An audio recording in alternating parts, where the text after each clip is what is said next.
So it's Monday and just finished up lunch, and I was thinking back to something I had mentioned in a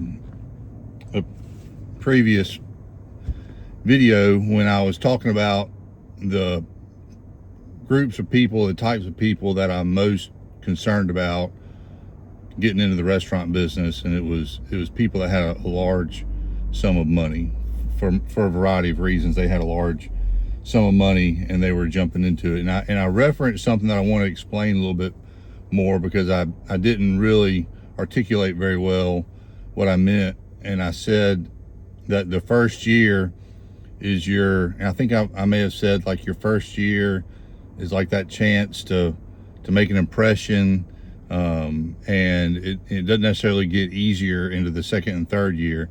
And what I was referencing is that whenever you are opening a new restaurant, there's an ideal way that you want to do it.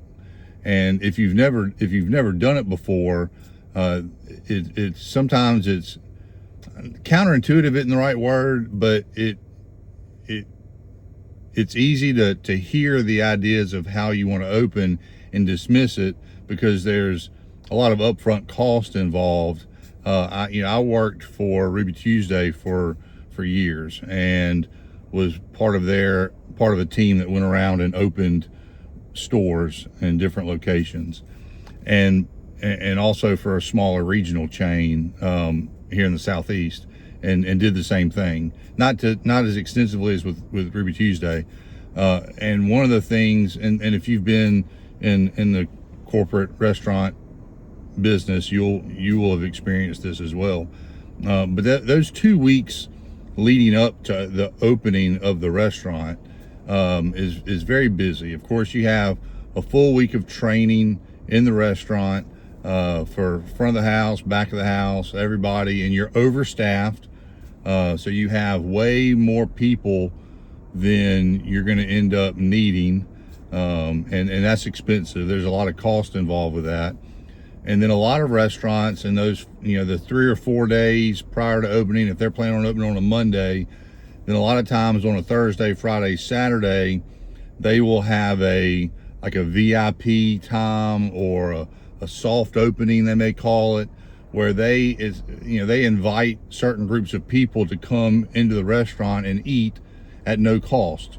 And so they provide the food. Of course, they pay everybody. They pay for all the food, but the guests don't pay anything, and that is a way for the restaurant to work out all the kinks and get all, I was going to say get all the problems out of the way, but you don't get all the problems out of the way, but you just kind of give your staff an opportunity to work together, to see where the weak links are, and gives you an opportunity to get it fixed to some degree before your paying guests come in when you officially open the restaurant. So it just gives you an opportunity to learn.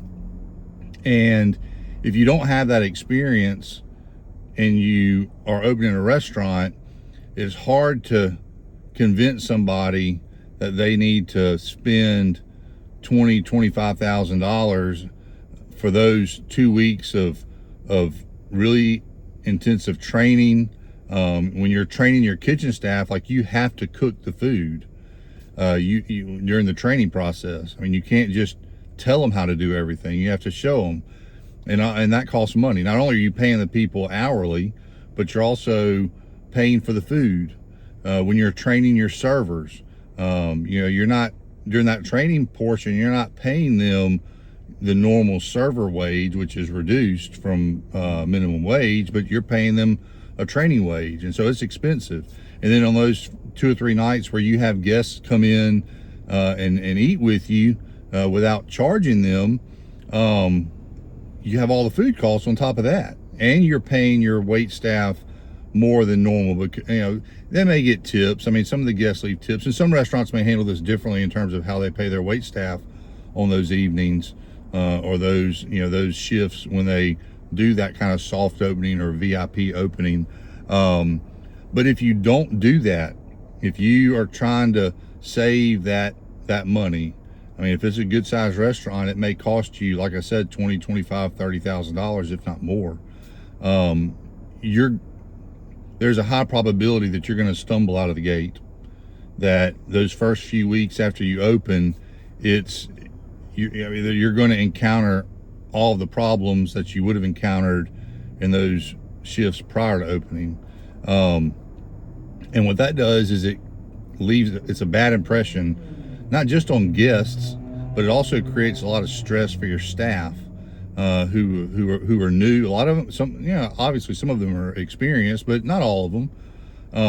But the problem is that it creates stress for both groups, both your experienced employees who have been in the game, like they know how things are supposed to run, and things get sideways those first couple of weeks, and it doesn't take much for them to pull the plug and say, I'm just going back to wherever I worked before, or they get another opportunity for a restaurant that's operating smoothly. And then for your new employees, I mean, they're in over their heads anyway, so they're going to be kind of running around like a chicken with their head cut off, even if everything is done properly. And then when you put on top of that the restaurant is discombobulated for those first couple of weeks, and generally speaking, you're going to be busier those first few weeks than you may be after the fact. And so you're not properly prepared, you're busier than you would normally be. You've got a staff that is getting used to working together.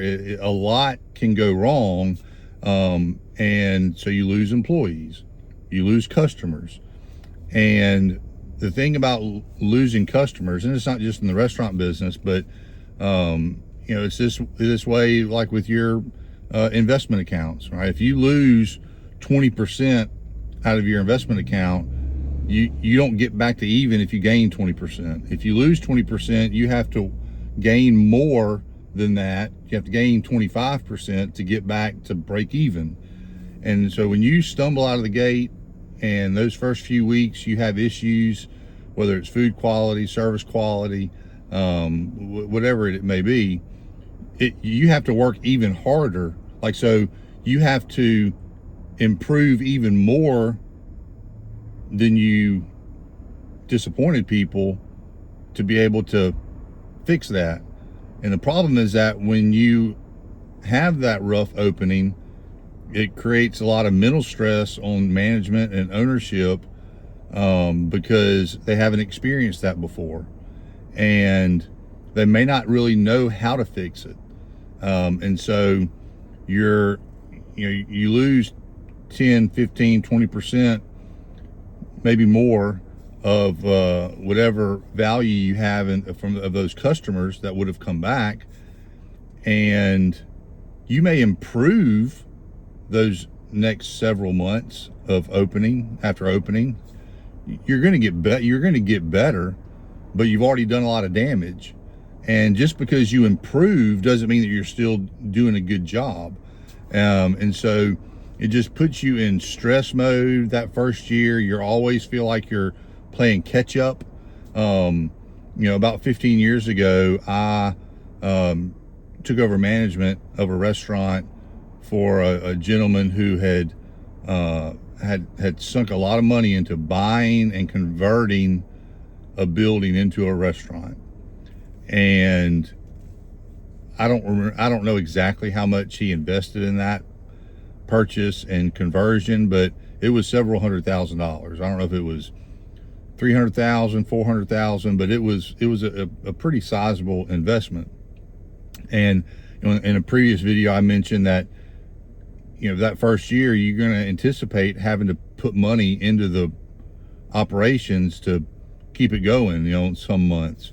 Well, he was in a situation. I came in month 8, and I opened up his books and started looking, and in the month prior to me getting there, he had lost almost $20,000 in a month, just in a month, because of his inventory management and his labor management.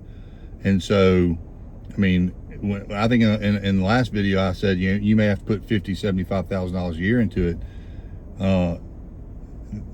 that's not the best case scenario, but that's a good case scenario. The worst case scenario, you're shoveling $15,000-$20,000 a month. And so that first year, and specifically that first month, is incredibly important to start off on the right foot. And you don't know what you don't know. So let this just be a warning to people. And if you've been in the restaurant business and you've been in that situation where you've opened a restaurant, whether as a line cook, as a server, in management, you know exactly what I'm talking about. You've experienced it, and it can go well. It can go smooth, and you're busy for those VIP nights, and it's just a smooth transition, and it just builds from there after those first few months. And I mean, that's the that's the Goldilocks scenario there, where you hit it in the sweet spot.